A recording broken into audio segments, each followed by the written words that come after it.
Hello everybody, welcome back to Rain and Pours. I'm Mitch and today I'm doing another experiment with a different pour style. So everyone who knows me knows that I love to do my sheleeart blooms, but lately I've been wanting to venture into some other pour styles, and yesterday I attempted some Dutch pours and I am really happy with the results. So I used my own little recipe here, but I started off with Erica Hughes's method to disperse this little Piggy pigments, and in this case I used the Stuck Up Pig's Boastful. So this is the first painting, and like I said, I only did this one yesterday afternoon and it's already dry, so I'm already surprised at how quickly these paintings dry, but I'm super happy with how they've turned out. I'm not really a fan of many other pour styles, but this one's turned out really nicely. You can see that Stuck Up Pig, that's the green one. So that's Boastful, and that's the green to blue color shift. So depending on which angle you look at it from, it will be green or deep blue. So it looks really cool. So from one angle, all I can see is blues, which is amazing, and then you see that lovely deep green just pop out at you. So those were the two paintings, and I think I'll make them like a little diptych. They look great together. I'm just going to turn my air conditioning on because it's quite warm in here. So today I wanted to have a play around with another pour style, and I really want to go the opposite direction and go to ring pours. So ring pours are really thick, whereas Dutch pours are really thin. So they're quite opposite ends of the spectrum. So to do that, I'm going to mix some paints, and I'm going to use the same recipe that I used for my Dutch pour, but I'm going to make it thicker. Now, how are we going to do that? So for a ring pour, we don't necessarily want cells, so I don't know if I want to add Floetrol to this yet. So let's start off with a cup, preferably a cup that doesn't have stuff already in it. Would be helpful. Alright, let's get some fresh mixing cups ready, and just some bits and pieces on the sides. Now, I've got the medium that I'm using is Liquitex Gloss Medium and Varnish. I think it's just called Liquitex Gloss Medium now. It's got the green label. You can get this in a silver label, but I don't know what the difference between the two is. Some people prefer one, some people prefer the other, so it's just personal preference, I guess. So I'm using the green one. This is the first time I've ever used this product, so everything that I'm doing is completely experimental for me. So I've got no idea what I'm doing. I'm just sort of winging everything. Now, so the varnish medium itself isn't too runny, but it's not too thick either. So for a ring pour, I think we have to go quite thick on the consistency scale. And in order to get that texture, I'm going to use some heavy gel gloss to thicken things up. There is another product called Liquitex, but I don't have any of that on hand. I do want to get some to see what that does. But we're going to start out by making a pouring medium. So let's start by turning on our scales, and I will measure everything to start off with, but then we will adjust based on how thick everything actually needs to be. So I've got my scales on, I've got my cup with the tare weight, which means it's zeroed out, and I'm just going to add some of this Liquitex pouring medium in here. And so what I've been doing is I just poured, some into this cup, and I'm just experimenting to see what's going to stick. Of course, I'm making a mess, and I think decanting this into smaller bottles may be a good way to go if other pour styles is what I'm gonna, go down the path of. So in here I have 150 grams of Liquitex pouring medium.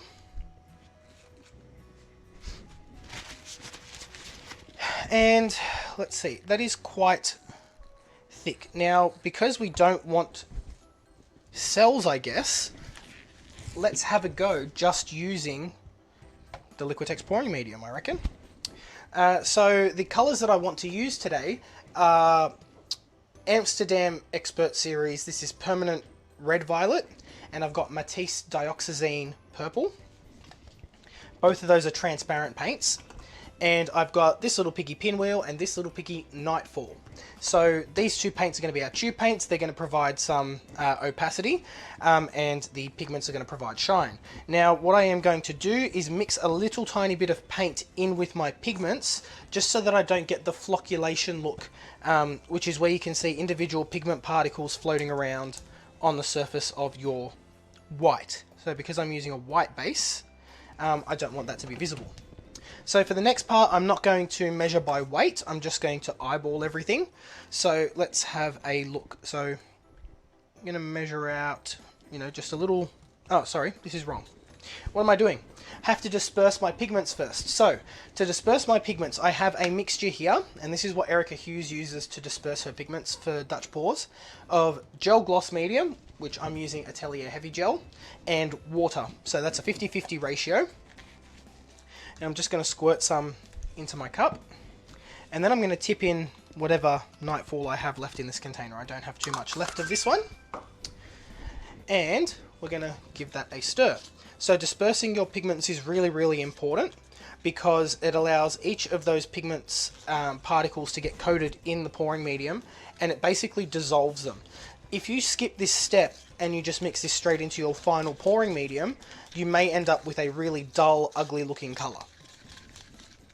Now I will say that all of the mediums that I'm using today are clear drying, so even if your colour doesn't look exactly right in the container, when everything dries they will look nice and vibrant, because the medium dries clear, so you'll just be left with whatever colour is, you know, accurate in your pigment. So this is what Nightfall looks like. You do have to remember that the gel gloss and water is white to start with, but then, like I was just saying, when it dries it should go clear. And then I'm just going to use Pinwheel in the other. So for that amount, I'm just going to take the end of a Fluid Art Co stir stick, the little paddle part, and I'm just going to mix this through. Now Pinwheel is a beautiful purple with a blue colour shift. I did all blues for my Dutch pour yesterday, so I thought I'll do all purples for my ring pour today, and just see what comes up.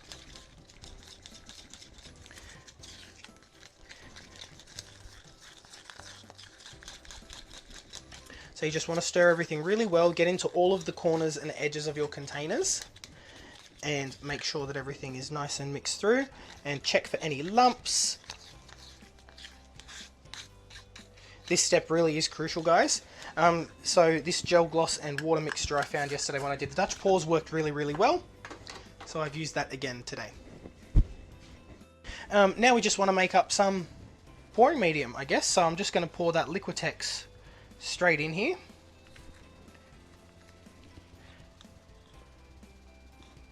And the rule of thumb that I'm going with when I'm trying out these new pour styles, because I do know that they all use a base coat or a flood coat, I'm matching my colours to the base coat.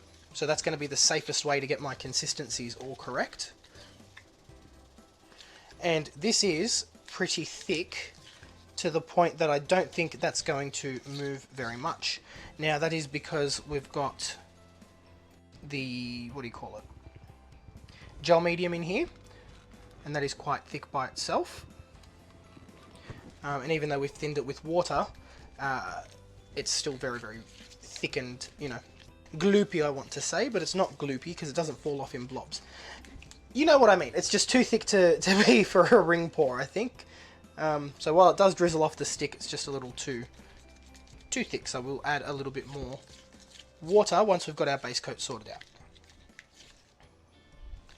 Okay, so that's our two pigments, and then I'm going to mix up my paints. So I already started off with this one.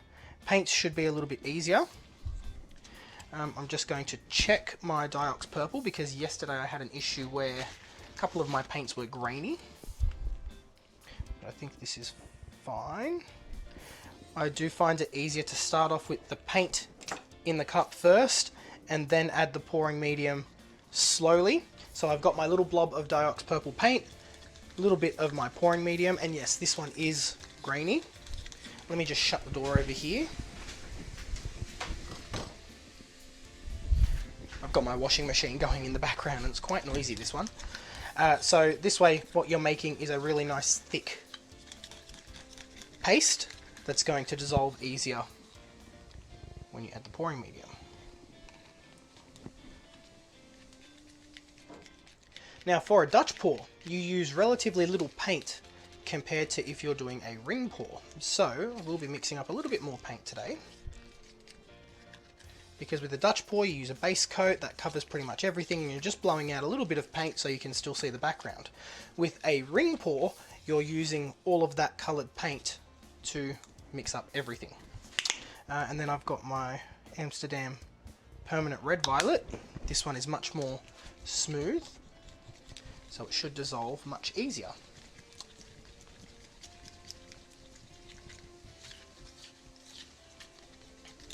And it does indeed, and you can see that because that pouring medium accepts paint really well, it is nicely coloured there. Okay, so the only thing I think left to mix up now is some white. And I'm trying all of these on a white background first, so that I can see what the results are, and then I will venture out into coloured backgrounds once I've improved my technique. So these are the 4 colours I'm using. I've got the Diox Purple, Nightfall, Pinwheel, and Permanent Red Violet. And I am going to just see how these go, see what the pigmentation is like on the painting, and if it's looking like it's starting to break up, then I will add a little bit of paint to each of these so we can combat that. Now I just have to mix up some white. So to start with, I'll just mix up 1 cup of this. And I'm going to do this on some little 4-inch square canvases. They are perfect to start with. And I'm just using Amsterdam Titanium White for this. Actually, I think I've got a Holcroft one that I may use. Where is that? Yes, I have a Holcroft White. I'm going to use that this time. Holcroft is a brand that you can only get in Australia. Ooh. That's not cool. It's separated like liquid and paint. That's not awesome. I've never had to shake a tube of tube paint before. That's really weird. So I'm just going to mix that white directly into the pouring medium.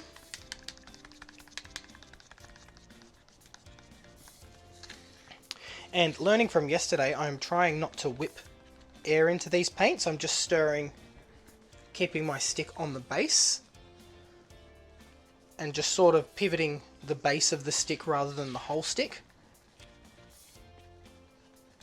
just to try and minimize the air bubbles.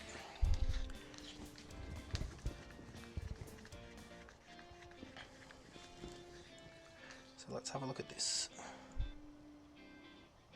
I believe this is what you would call mound on a mound, according to Mina Villegas. If you haven't seen any of her videos, she does amazing ring pours and straight pours and flip cups and all sorts of awesome pours. So I'm taking some inspiration from her with these recipes. I think that's pretty good. So let's have a look at our other paints, and I'm going to match consistency. So this one is very thick. So just going to get them all the same. And I did make up a whole lot of white, so that one, I can use it as a paint extender. And I'm also going to be adding that to my cup with my other colours.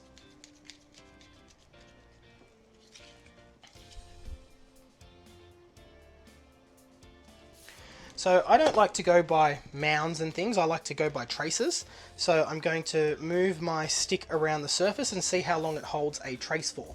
So a trace, let me see if I can show you this, and I'll show you with another colour because white's very difficult to follow. A trace is how long that little ridge stays on the surface of the paint for. Okay, so if I'm doing this one, the trace is only holding for maybe half a second, and then it's disappearing back into the mixture. So I'm going to match all of my paints to that.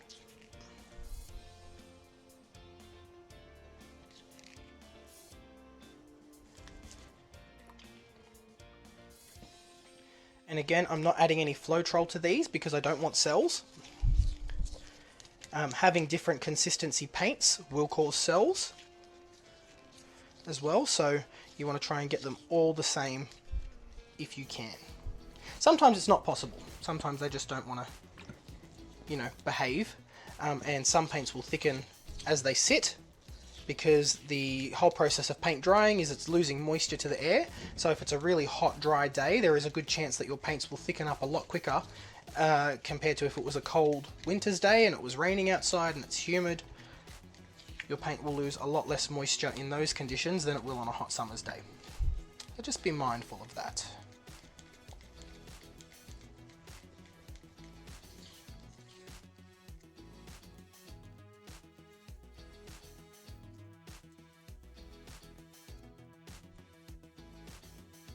Pretty good. Alright, now our TLPs, they were quite thick, so I am going to add a fair bit of water to these.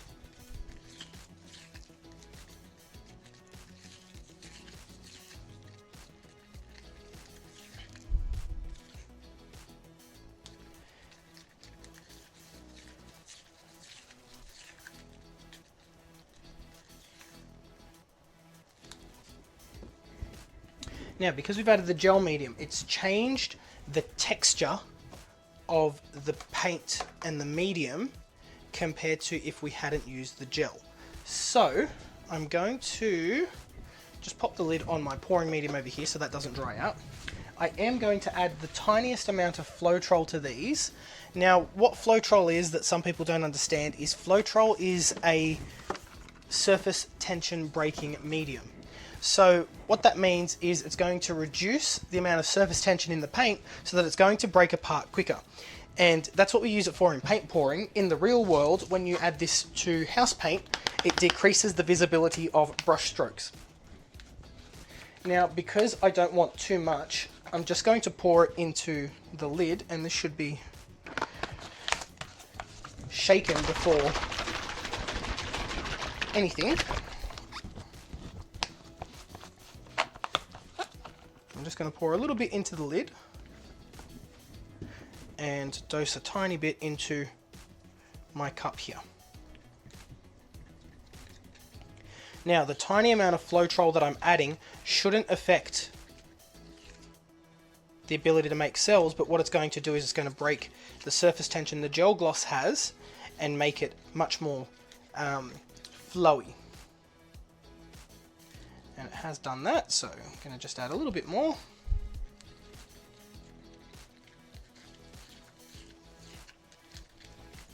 Understanding what the products you're using and what they are for can really help your art, and knowing exactly when to use each product.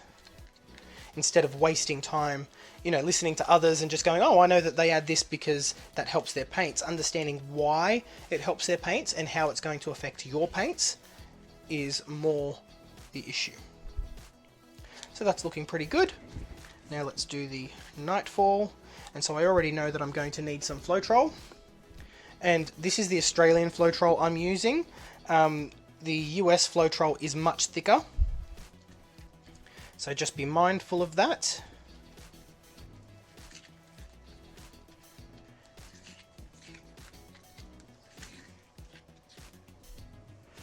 Great, and some water.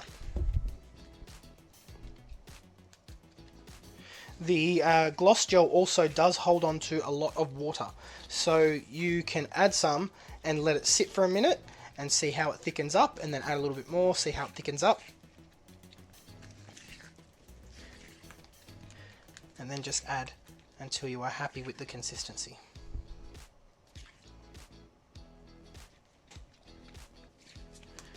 Now, let me just double check.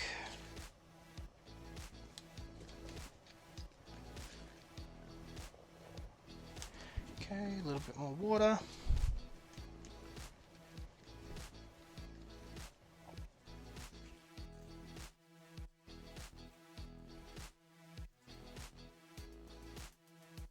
Cool beans, and let's check this one. Cool beans. Okay, so I think they are all the same consistency now. And we should be right to go. So let's get our colors all lined up. Just going to pop any really large bubbles in here. Okay, And I think this is how I'm going to layer them. So let's grab a cup. Let's grab a small square canvas and let's zoom you guys in. Okay, looks like we're pouring on this one then. So we can see what's going on. Alright, so I have my white over here. And let's start the cup with a little bit of Nightfall.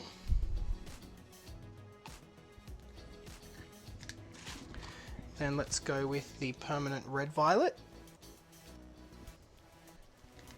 I have no idea how much paint to use either, guys, so this is, you know, all playing around in experimentation. A little bit of the dioxazine purple. Then let's do a tiny bit of white. Just going to drizzle it in with my stick. Pinwheel. Let's do more of the red violet. More of the Nightfall. Let's go pinwheel again. Tiny bit more white. So you have to remember when you're pouring these out of the cups, whatever is on the top of the cup when you've poured it in last is going to be the first colour down, and it's going to be the one that you're going to see the most on the outsides, but also the one that's most likely to get tilted or spun off if you're using a spinner. More Diox purple. So just going through the motions of layering this up.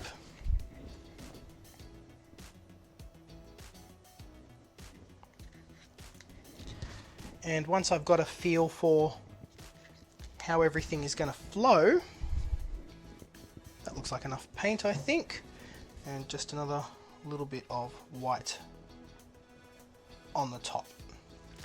Okay, so with a ring pour, I don't know if I pour down some white around the edges first or if I do that last. So let's just go with it, and I'm going to pour this out.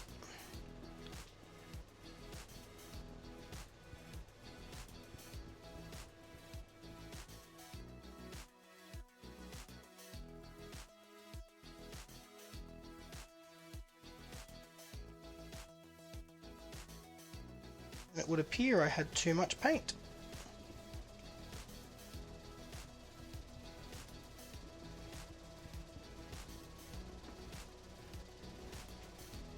Okay, I'm going to stop there. And it's turned out really cool. I have so much cell definition there. What I'm going to do is I'm going to drip the leftovers of this onto my bigger canvas.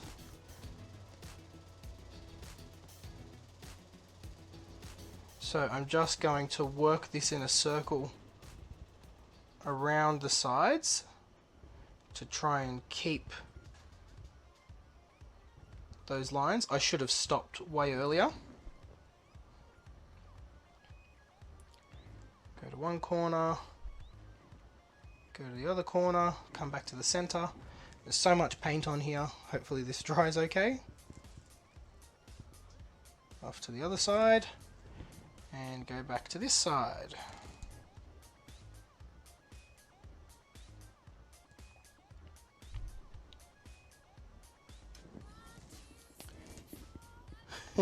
This is really cool, guys.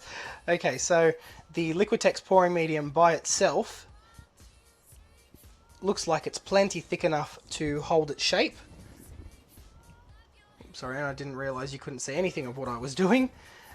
Looks plenty thick enough to hold its shape. So now I'm just going to torch this.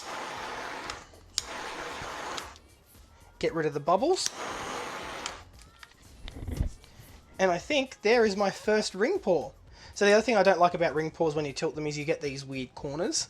But that's just part of the tilting process. So the next one, when I do the big one, I might get my spinner out so we can do that on the spinner. But I have a feeling I'm going to need a lot more paint. So let's grab another little canvas, and whatever's left in here, I'm going to just do a straight pour on top. Let that all flow out, because I do feel like I layered enough paint in here for two paintings, two 4x4 inch paintings.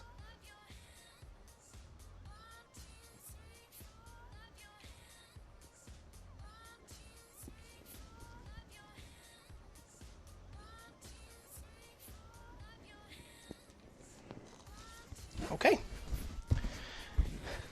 so let's get the spinner over here, I think.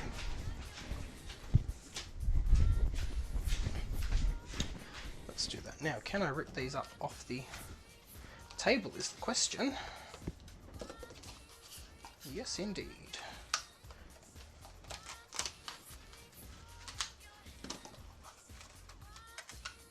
Oh, everything's always an effort in this place, because I don't think things through. Okay, so let's get the... I have a puppy pad.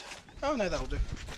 Let's put down a napkin first, just over the wet paint, so that my spinner doesn't get stuck to my bench.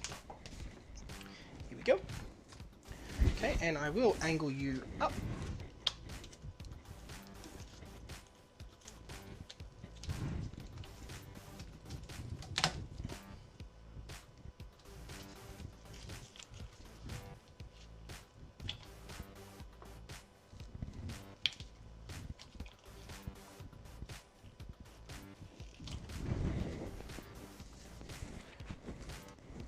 Cool. And let's give this one a spin. Oop. Now this is where the flow extender will come in handy, but I'm just going to use whatever is in my cup.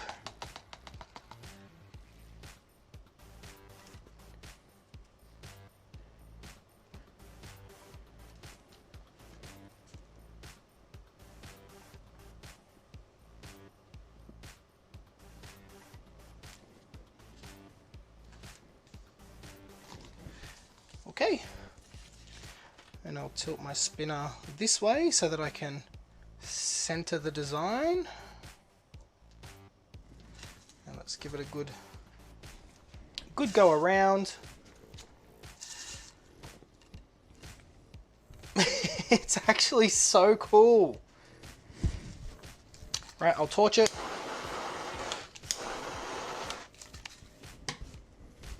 And I'm going to leave this one aside to dry. So let's just cover the sides. I have no idea what I'll do with these little pieces. The Dutch pour ones turned out really well, so I'm going to actually resin those and use them as coasters. But this is what the Liquitex Gloss Medium does by itself. That's really, really cool. So we've got the definition, we've kept those lines, which I love. There are no cells, there are just a couple of bubbles from me mixing up the paint, you know, right before we poured. Just torch that again. And I think we can work our way up to a bigger pour. So because I don't want to keep my spinner dirty, let's scrape this up. And I think we're ready to try an 8x8 inch canvas.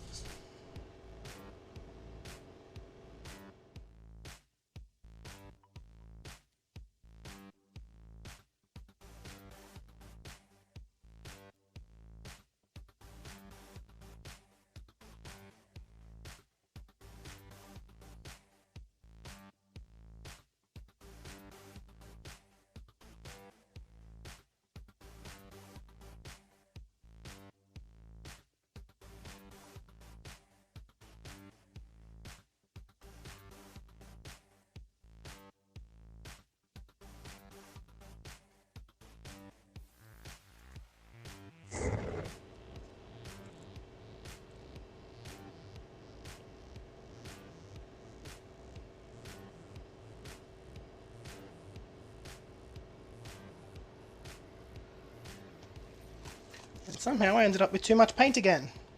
Alright, so I'm just going to add the extra paint to the sides.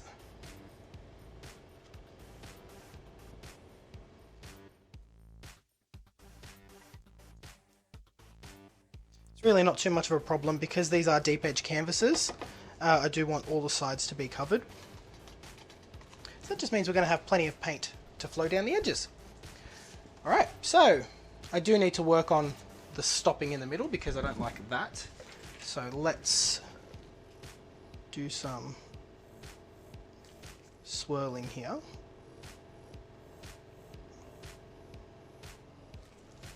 Just to make this all look cohesive.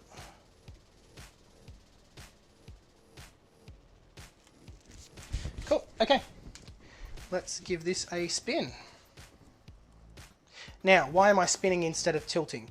I'm spinning because that's going to put all of the distribution force in the one spot, so coming from the center of the canvas, rather than having it distributed all the way around. And that also means that things are going to spread evenly rather than getting stuck on one place or another.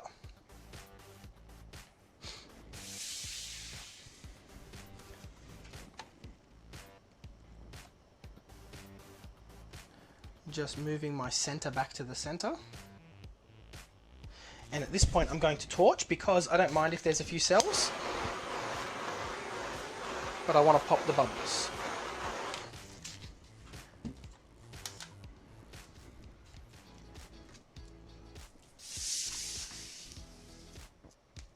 So I'm getting a lot of runoff, which is expected with this amount of paint.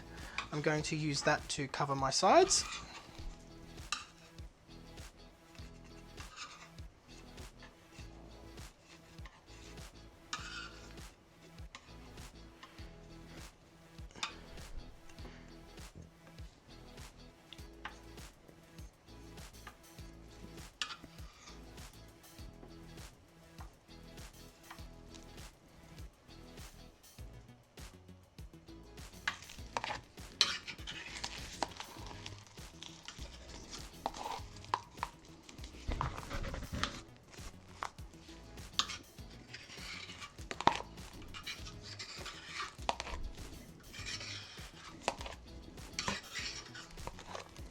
Okay, and let's give it a spin.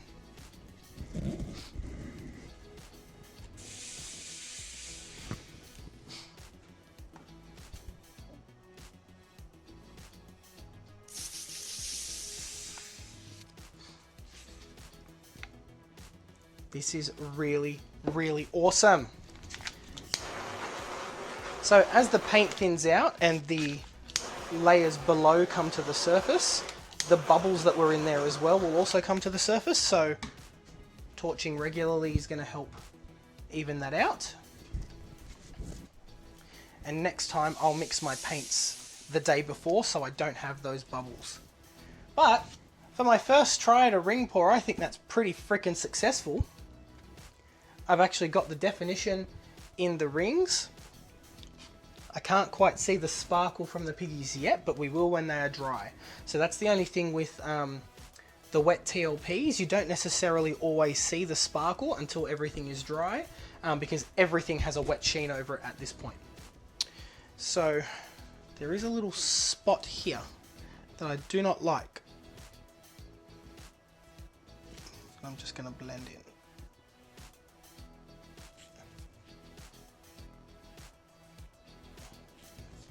And now it fits a little bit better. Okay, torch one more time. Get rid of the bubbles. Okay. And let's see how much paint is left on here. So there's still a fair bit of paint, but how much more do I want to spin out this design? I think I'm going to leave it. Let's see how this dries. This may dry just fine, and if not, I will know that I have to spin out and tilt out a little bit more. So there we go. My first attempt at a ring pour. I am just going to center my design by tilting it. Cool beans. Okay, we'll let this one dry and see how it looks at the end.